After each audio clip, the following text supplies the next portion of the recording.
Howdy folks, and welcome back to another episode of Cranky Corner Rods. And in today's episode we are going to be looking at a Renault Master, which is what you've all been asking for. So what we're going to do is do a little bit different with the channel and edge it in different directions just to see and get a feel for what you guys want, like, and stuff like that. So I've been asked, when am I going to do a faulty injectors, how to diagnose high fuel pressures, when was the next van coming out, when was, just all these kinds of stuff, which is absolutely fantastic from you folks, to what you guys want to see. So today we have been asked to go and have a look at a Renault Master 2.5 DCI, the G9u engine. This is one is about the 100 horsepower one, and it's also been on the channel before because we've done the starter motor on it. Now the person is, I say, complaining of like a wind hissing.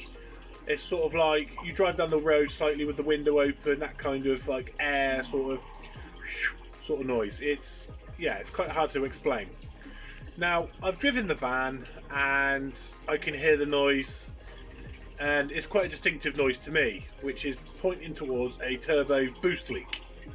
So what we're going to do, folks, is we're going to get you guys dived in and show you guys basically how to diagnose and look for a split hose, boost pipe, vacuum leaks, stuff like that. And we'll get you guys in on that just to show you guys basically a basic demonstration of what to look for and how to diagnose it for yourselves. So I hope you guys give this video a thumbs up and a subscribe if you're not already subscribed. And if you're new to the channel, I welcome you. And for those, howdy. And we'll get you guys dive right in now, and I'll get you guys to show caught up with what we're going to be doing. Right folks, so I bring you in onto the Renault Master 2.5 g9u engine here. The person who owns it is saying that they hear like a wind noise. So we're going to dive in and have a look. I mean, right off the bat we're seeing, the pipes here and zip ties and stuff like that. So that got me thinking what had happened, because I don't remember seeing the zip ties. And basically the long short hold was they were out camping in this van and they were coming down some really steep hills. They pulled into a car park on the camping ground, and obviously the rear shoe brake pads or something like that had re-shrank, and it took the handbrake off slightly, and the van rolled off very lightly down the car park, and it rolled into the back of the Ford Transit with the back doors in on it. No, it didn't. It was just a light minor touch, enough to break the top bracket here. As you come in and see just here, you can see that there's a few zip ties to hold the headlight in. The core support, it seems pretty stout. They have replaced the front grille and stuff like that, but other than that it wasn't too bad. So that got me thinking, because down behind here, look, you've got the intercooler, and this is a little bit flippity floppity for my liking. And also we also noticed that this was off, because this can admit a little bit of noise, like a suction induction noise. So what we're going to do is, right off the bat, we're just going to pull this little tab up here. It should just come on out. Oh, and there's a little tab underneath, my bad. So that takes that out of there. We're just going to reinsert, and put that back in like so. I mean, I can't imagine that that's been the noise. Just quickly checking the top intercooler hose. I'm not seeing or feeling any oil, because usually when an intercooler pipe splits you would get like an oily residue on your fingers or something of such.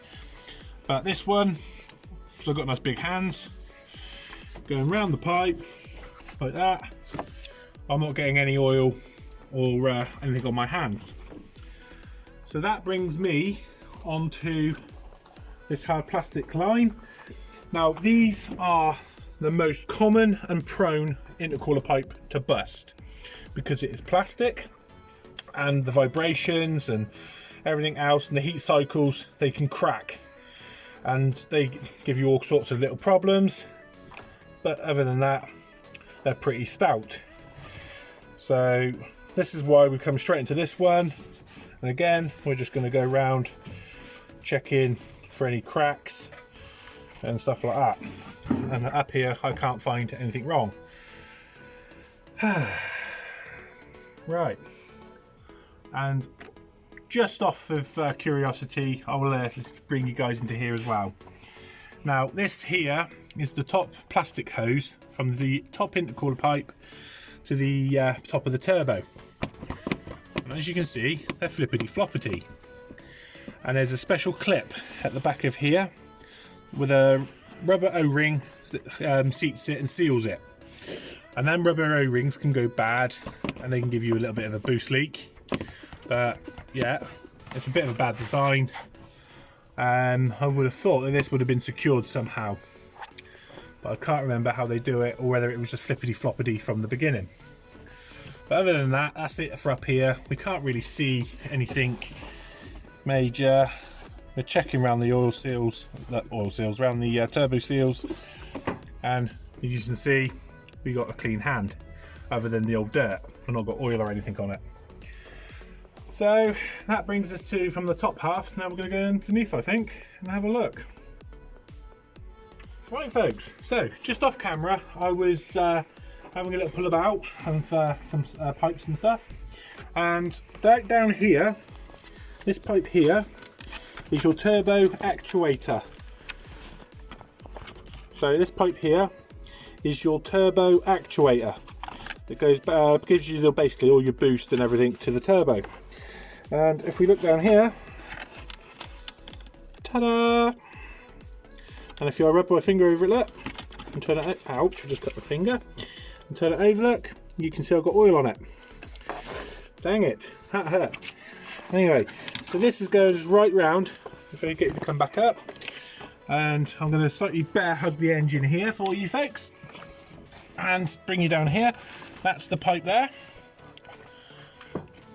this one here, and then it comes right round the back of the engine. You can't see it right down to here, and it goes to the turbo valve that controls all the boost. So that could explain why their other complaint was they got a slight intermittent feeling of boost. Well folks, I was expecting the video to be a damn sight longer than this. It still might be, but yeah. Yeah, this pipe we're going to replace it because it's gummy and it just feels, yeah, old or the wrong sort of pipe or something. It don't feel very right, but it feels gummy. Ouch, I'll charge for blood.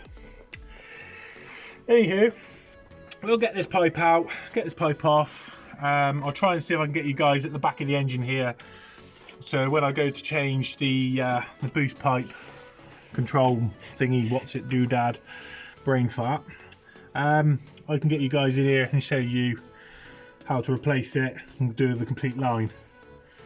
So that's going to be about it for now. We're going to get this off. I'll try and see if we can get you down there and whatnot.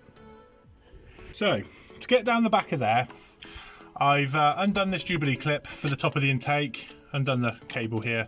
I'll just put it back on just to show you guys. We're going to pull this pipe out, tuck it right down here out of the way. Now I don't know whether you guys can see or if I can get the camera in far enough. Perfect, look at that. That's your turbo prep boost solenoid, and here's the pipe. Now I've managed to cut the clip off of it already, and what we're going to do is just be very careful, because this here is I think it's metal or plastic, but we're not going to take any chances. We're just going to pull the pipe off the bottom, and I'll get the pipe out and I'll show you guys what it is exactly that we're working with here. Right folks, so as you can see, the pipe should look something like that. Instead it looks like that. Now this pipe is nice, firm, and nice to touch. This one, as you can see, is all flippity floppity, rubberized. It's gone gummy, what we call gummy in the trade. So what we're going to do, we're going to head off and we're going to see if we can find basically some vacuum line or some water hose that's that size diameter, and we're going to come back and we're just going to reinstall it, and hopefully we'll have a van with boost, no hissings and all that lovely wonderful stuff, because at the end of the day this is the reasons why we're going to be replacing it. This split there, and I think I spotted taking it off another split somewhere else, but we're not going to get too bogged down with details, but we're just going to get this replaced and get this put back in, and hopefully we're going to have boost, we're going to have no hissing, wind noises, and everyone's going to be extremely happy. So I'll get you guys caught up in a minute when I get back from the parts place. Right, so basically what we're going to do is we're just going to finish putting this back together, and odds and ends, because we've replaced the water pipe down here. I don't know whether you can get it on camera at all. Just down here, look, he's nice and new. That's a 1/4 inch water pipe for the radiator, adequate. A couple of Jubilee clips on the end, that shouldn't come back off, and we shouldn't have any more issues. So basically what we're going to do is we're just going to put this back together now, like so, a couple of odds and ends, and go on from there, because quite frankly I think we've cured the problem, and just going to have a quick look around it, I suppose, and just visually check everything to make sure that we haven't missed anything or anything staring us in the face, which I don't think there is. I think that's going to be the problem, but we'll get it out on the road, and we'll get you guys caught up on the road trip and see if we can hear any more noises. So folks, you join me on the test drive. I mean, we put our foot down now, it's getting up and going now, but as you can hear, no hissy, no wind noise. I mean, we're up to 50-55, and the van is behaving like as it should do. The performance is starting to gradually come back, so I would say that the turbo's a little bit sticky from being not working for a little while, but other than that I think we're going to give this video a bit of a wrap on that, and if I could just get you guys to like and subscribe to the channel, that would be fantastic, because that just tells YouTube that we are fantastic and you'd like to see us. And if there's anything you would like me to shoot a video for you, hit it in the comments down below, and I look forward to seeing you all in there. So as the saying goes, much love from me, peace out.